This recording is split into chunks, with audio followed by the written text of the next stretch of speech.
अब आंखों की जांच व ऑपरेशन के लिए इलाहाबाद का सबसे आधुनिक आंखों का अस्पताल सिटी आंखों का अस्पताल व चश्मा घर ही सुविधाएं व विश्व स्तरीय आधुनिक मशीनें, वेल क्वालिफाइड स्टाफ, सफेद मोतिया के लेंस, ऑपरेशन बिना टीका, बिना टांका, बिना पट्टी, बिना परहेज, world famous American phaco machine द्वारा आंखों की सामान्य जांच व आंखों से संबंधित पुराना वीडियो ऑफिस के सामने मेन बाजार इलाहाबाद।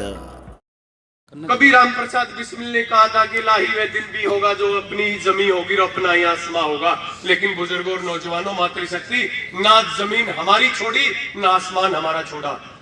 इंटरनेशनल कंपनियों का पहरा उसके ऊपर खड़ा कर दिया और उसके लिए सबसे बड़े दुख की बात यह है कि जो आपके घर में जो बच्चा पैदा होता है, जिसको जैसे तैसे करके, मेरा स्पष्ट इशारा हमारे पुलिस के साथियों की तरफ है, चाहे वो हरियाणा पुलिस हो या पैरामिलिट्री फोर्स हो या फिर सेना हो, उन लोगों को तैयार कर दिया जाता है कि ले बंदूक और गोली तेरे बाप की छाती के अंदर गोली मार, इसकी छाती में संगीन मार। इससे बड़ा जघन्य अपराध तो हिंदुस्तान में 200 साल अंग्रेज ने शासन किया, कभी अंग्रेज ने ऐसा जघन्य अपराध नहीं किया जो जघन्य अपराध भारतीय जनता पार्टी की सरकार कर रही है कि बेटे को तैयार करती है बाप की छाती में गोली मार दे। मैं पुलिस के साथियों से भी एक बात जरूर कहना चाहता हूं कि तुमने जिस दिन ये वर्दी पहनी थी, तुमने आरएसएस की और भारतीय जनता पार्टी की शपथ नहीं ली थी, हिंदुस्तान के संविधान की शपथ ली थी। जब तुम्हारी कसम परेड हुई, तुम बगावत कर दो। मैं पैरामिलिट्री फोर्स के साथियों से भी कहना चाहता हूं कि आप लोगों को जो ये आदेश पारित हो कि किसान की छाती में गोली चलाओ, आपको वो आदेश नहीं मानना चाहिए। तुम हिंदुस्तान के संविधान के और हिंदुस्तान की सीमाओं के रखवाले हो, तुम भारतीय जनता पार्टी के और नागपुर में आरएसएस के मुख्यालय के रखवाले नहीं हो। अपने आप को पहचानो। अगर जमीर जिंदा है, अगर हम माँ बाप की औलाद है, तो हमें अपने आप को पहचानना पड़ेगा।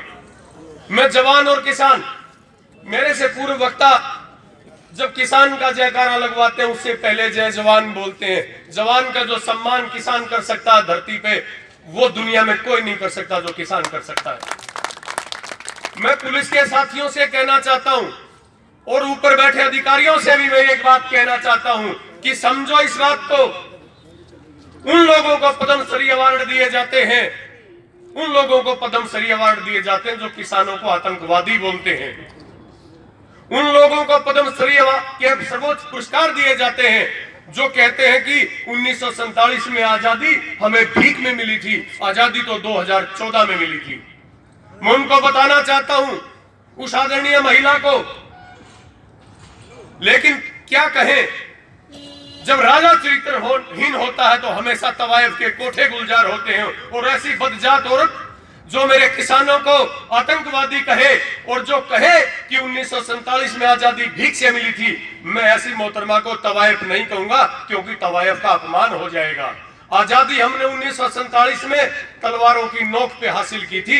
हिंदुस्तान के नौजवानों ने भीख की आजादी नहीं ली। लेकिन सरकार में जो बैठे अधिकारी हैं, मैं उनसे विनम्रता पूर्वक कहना चाहता हूं, जिस प्रकार किसान धैर्य से हिंदुस्तान का संविधान में वकील भी, हिंदुस्तान का संविधान हमें इजाजत देता है इस बात की कि हम अपने हक और हकूक के लिए लड़े, हम अपनी बात का प्रोटेस्ट करें। जब हम अपनी बात का प्रोटेस्ट करते हैं तो हमारे सरों में लाठियां मारी जाती हैं। आज हमारा भाई एक जिंदगी और मौत की जंग लड़ रहा है, अस्पताल के बीच में पड़ा है। उन लोगों के खिलाफ मुकदमा दर्ज होना चाहिए जो लोग किसी जांगड़ा समाज का नाम लेके, किसी जाट समाज का नाम लेके, अन्य किसी बिरादरी का नाम लेके जो भाई और भाई के बीच में नफरत की दीवार पैदा करना चाहते हैं, उन सरकारों से, इस हंसी के धरने से मैं उनको चुनौती देना चाहता हूं कि किसान हिंसा नहीं करेगा, लेकिन इस गांधीवादी तरीके से किसान की गर्दन फांसी के लिए और किसान की छाती तेरी गोली के लिए तैयार है। हिम्मत है तो मैदान में आ जा। दरिया तेरी खैर नहीं, दरिया तेरी खैर नहीं, अब बूंदों ने बगावत कर ली है और नादान समझ बुज़दिल इसको अब लहरों ने बगावत कर ली है और तलवार तुम्हें झुकना होगा। अब गर्दन ने बगावत कर ली है, किसान की गर्दन ने आज बगावत कर ली है। ये मत सोचना हंसेगा प्रशासन कि कुछ किसान यहां बैठे हैं। ये किसान मुट्ठी भर किसान नहीं है। ये किसान सरकार की कब्र खोदने के लिए काफी है। एक कॉल पे या लाखों किसान इकट्ठे हो जाएंगे। किसान इस धरने के माध्यम से, इस प्रोटेस्ट के माध्यम से केवल एक बात कह रहा है कि जिन लोगों ने उस भाई के कुलदीप राणा के सर में बेदर्दी से चोट मारी, उनके खिलाफ मुकदमा दर्ज करो। एफआईआर जो प्राथमिकी दर्ज होती है पुलिस में, फांसी की बेशरम पुलिस से मैं कहना चाहता हूं, यहां के प्रशासन से मैं कहना चाहता हूं और खट्टर साहब से मैं ये कहना चाहता हूं कि खट्टर साहब एफआईआर दर्ज तो कीजिए, उसके बाद विवेचनाएं की जाती हैं, उसके बाद तफ्तीश होती है। लेकिन तुमने तो एक नौजवान जिंदगी और मौत के बीच में जंग लड़ रहा है और तुमने तो उसकी प्राथमिकी दर्ज करने से ही मना कर दिया। किसान के साथ आप ऐसा व्यवहार कर रहे हो, ऐसा व्यवहार तो कोई विदेशी के साथ, अगर कोई यहां बॉर्डर क्रॉस करके पाकिस्तानी आ जाए उसके साथ भी ना हो। मैं आपसे एक लंबी आपका समय ना लेते हुए मैं केवल एक बात जरूर आपसे कहना चाहता हूं। आप इसी हौसले के साथ, इसी जज्बे के साथ और शांति प्रिय तरीके से हम अपने मोर्चे पर डटे रहे। हमारी जीत अवश्य होगी, हम जीतेंगे। इस बदमाश, जालिम, मक्कार और मगरूर सरकार को एक दिन झुकना पड़ेगा। 800 शहादत हो गई दिल्ली के बॉर्डरों पे, 800।